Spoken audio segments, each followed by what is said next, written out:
All right, today we're going on a journey back in time. We're going to be looking at a really fascinating portrait of Iran as it was presented in a film from the 1970s, right in the middle of a period of incredible change. So let's just dive right in. So the film we're drawing from sets the scene right away with this line. You can just feel the energy, right?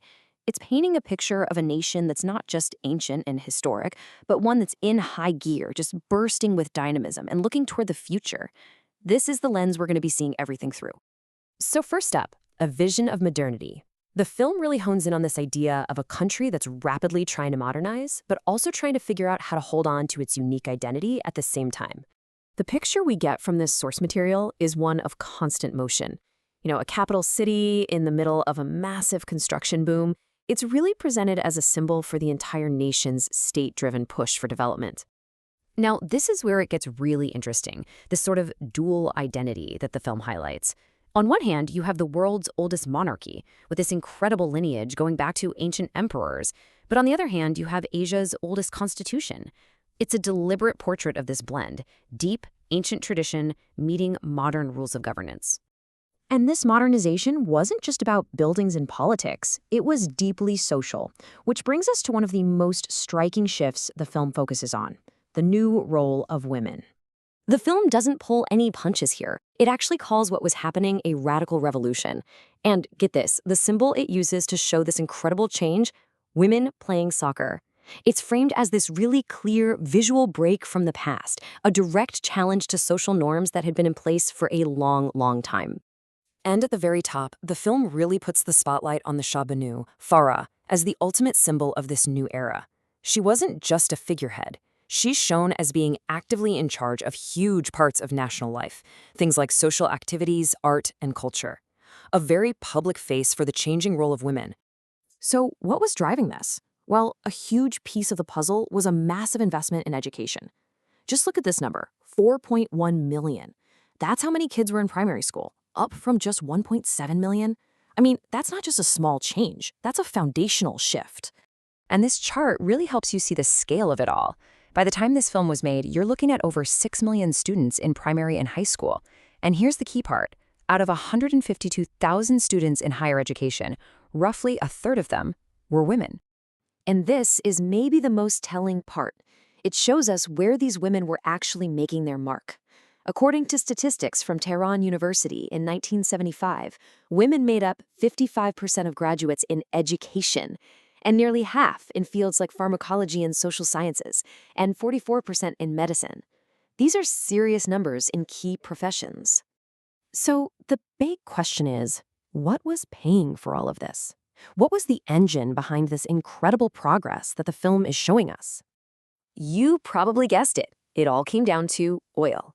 The source is crystal clear on this. The oil boom was the absolute foundation of Iran's wealth. It was this resource that was creating all these new opportunities and, of course, new challenges for the country's development. But here's the thing. The film shows this wasn't just about cashing oil checks. That money was being put to work. New industries were popping up that had nothing to do with pulling oil out of the ground. It highlights things like steel mills and even Iranian-owned car plants, all signs of a big push toward industrialization.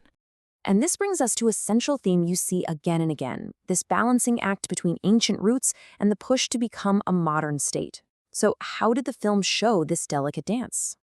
To really get what the film is saying about the national identity, you have to appreciate this sense of deep time.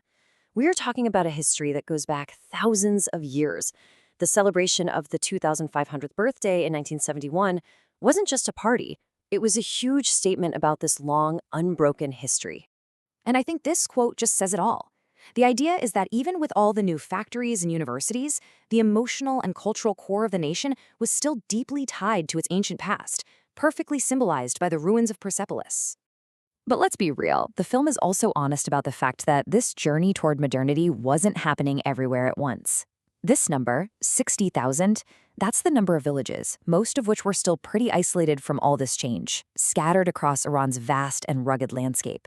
So how do you educate people who live beyond the reach of roads and power lines? Well, check out this totally brilliant solution they came up with, as shown in the film Mobile Schools.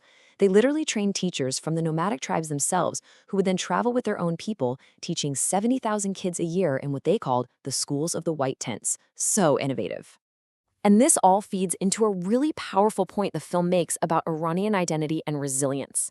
It emphasizes that for thousands of years, Iran was invaded many times, but never truly colonized. And the argument is that this allowed the people to hold on to this very distinct and proud sense of their own unique heritage.